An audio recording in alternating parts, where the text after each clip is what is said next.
तो यूक्रेन रूस के बीच जारी जंग के विस्तार की रणभेरी बज गई है। यूरोप ने इस जंग के लिए न सिर्फ कमर कस ली है बल्कि रूस पर हमले की तैयारी भी कर ली है। हालांकि यूरोप की रणनीति अभी गुप्त है, लेकिन रूस की तैयारी ने बता दिया है कि क्रेमलिन के पास यूरोपीय रणनीति से जुड़ी एक गुप्त जानकारी मौजूद है। अब यह किस आधार पर कहा जा रहा है, इसे मोर्चेबंदी पर तैयार इस रिपोर्ट के जरिए समझिए।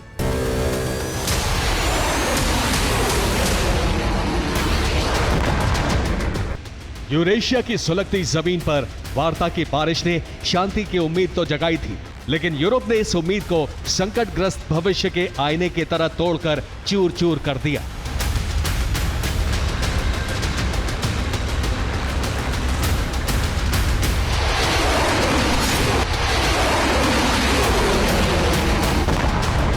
यही वजह है कि युद्ध के डर से सहमे यूरोपीय देश अंधेरी गली में दबे पांव आगे बढ़ रहे हैं।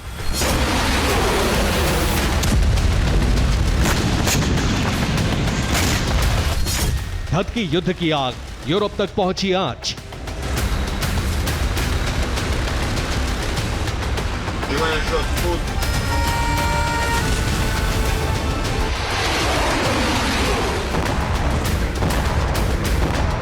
ऐसा नहीं है कि युद्ध विराम का प्रस्ताव ठुकराने से पहले यूक्रेन और यूरोप को स्थिति का अनुमान नहीं था।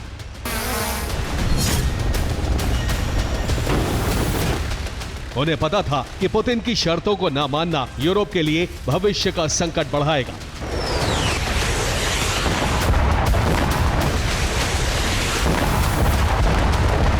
लेकिन उन्हें अपनी तैयारी पर इतना भरोसा था कि उन्होंने इस चुनौती को स्वीकार किया,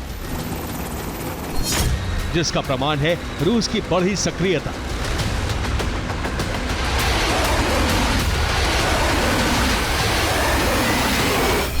ये रूस का कैलिनिनग्राड क्षेत्र है, जहां पोलैंड की पूर्वी सीमा के पास रूस बड़े पैमाने पर एंटीना कॉम्प्लेक्स बना रहा है, जिसका मकसद है नेटो के कम्युनिकेशन पर नजर बनाए रखना।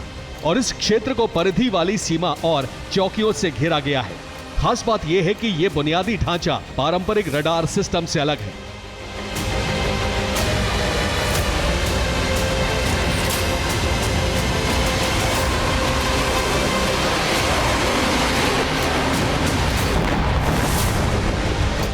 इसका सीधा मतलब है कि रूस को बढ़ रहे खतरे के बारे में पूरी जानकारी है।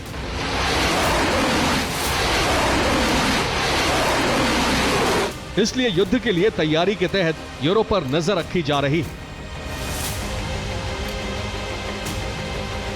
तो दूसरी तरफ न्यूक्लियर युद्ध की रणनीति के तहत भी कदम उठाने शुरू कर दिए गए हैं।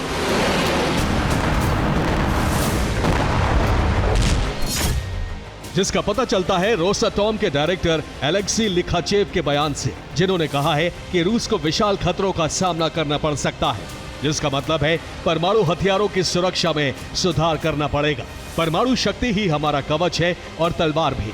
यही परमाणु हथियार हमें संप्रभुता की गारंटी देते हैं।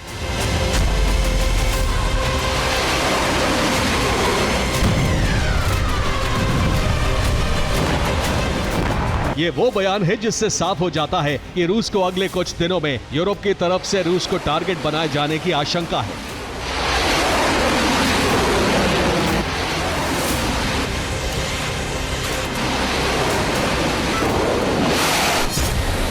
इसलिए रूस ने अब सिर्फ यूक्रेन पर फोकस नहीं किया है, बल्कि जंग के विस्तार की कल्पना के आधार पर तैयारी शुरू कर दी है। इस तैयारी के तहत रूस के प्रशांत बेड़े ने फायर पावर का प्रदर्शन किया, जिसमें फ्रिगेट मार्शल शापोशनिकोव से लाइव फायर ड्रिल हुई। इस ड्रिल में कैलिबर और ओरन क्रूज मिसाइलें लॉन्च की गई, जिनसे समुद्र में बनाए गए डमी टारगेट पर सटीक हमला किया गया। तो वहीं दूसरी तरफ अपनी ड्रोन क्षमता दिखाने के लिए रूस ने शाहिद स्ट्राइक ड्रोन को पोलैंड की हवाई सीमा तक पहुंचा दिया। और हैरानी की बात यह है कि यह ड्रोन पोलैंड के एयर डिफेंस आइडेंटिफिकेशन जोन में पूरे 2.5 घंटे तक घूमता रहा।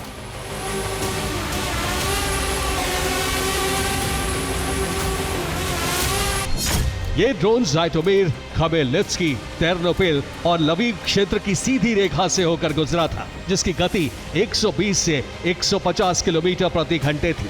इस ड्रोन ने करीब 2.5 घंटे तक पोलैंड के आसमान पर गश्त की और फिर खुद निष्क्रिय होकर गिर गया।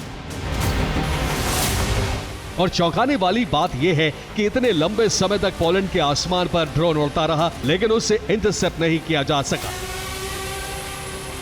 जो बताता है कि रूस की इलेक्ट्रॉनिक वॉरफेयर क्षमता बहुत ज्यादा है। लेकिन सवाल यह है कि यूरोप अगर यूक्रेन को सिर्फ मदद दे रहा है तो पुतिन के टारगेट पर यूरोपियन देश क्यों हैं?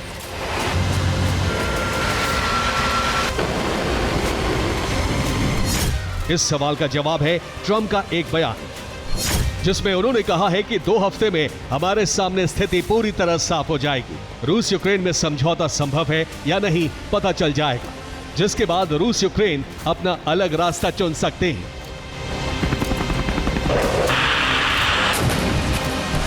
इस बयान ने पुतिन को सचेत कर दिया है। बयान का मतलब है कि 2 हफ्ते बाद यूरोप युद्ध में उतर सकता है और इसमें ट्रंप का झुकाव यूरोप की तरफ होगा, जिसे एक मीडिया रिपोर्ट से समझा जा सकता है।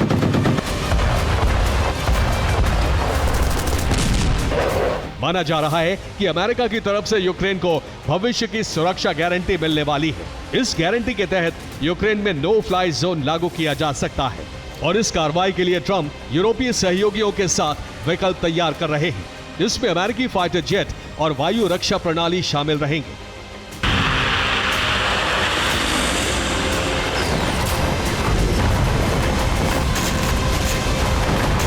यही वजह है कि रूस अब कोई भी जोखिम उठाने के लिए तैयार नहीं है, बल्कि बारूदी संघर्ष के लिए तैयारी कर रहा है, जो उसके लिए जरूरी भी है, क्योंकि अमेरिका और यूरोप के सुरक्षा सलाहकारों ने यूक्रेन के लिए रणनीति बना ली है। सैन्य विकल्पों के लिए अमेरिका से मदद का आश्वासन भी मिल गया है, जिसमें ब्रिटेन ने नई वायु रक्षा मिसाइलों की खरीद भी शुरू कर दी है। तो क्या रूस के खिलाफ लामबंदी शुरू हो गई है? और अगर ऐसा है तो रूस के साथ कौन इस जंग में अहम भूमिका निभाएगा? जवाब है बेलारूस। ये हलचल बता रही है कि रूस को पूरा विश्वास हो चुका है कि अब यूरोप से टकराव बढ़ने वाला है और इस टकराव में यूरोप की तबाही के लिए न्यूक्लियर हथियार भी इस्तेमाल करने से कोई गुरेज नहीं होगा।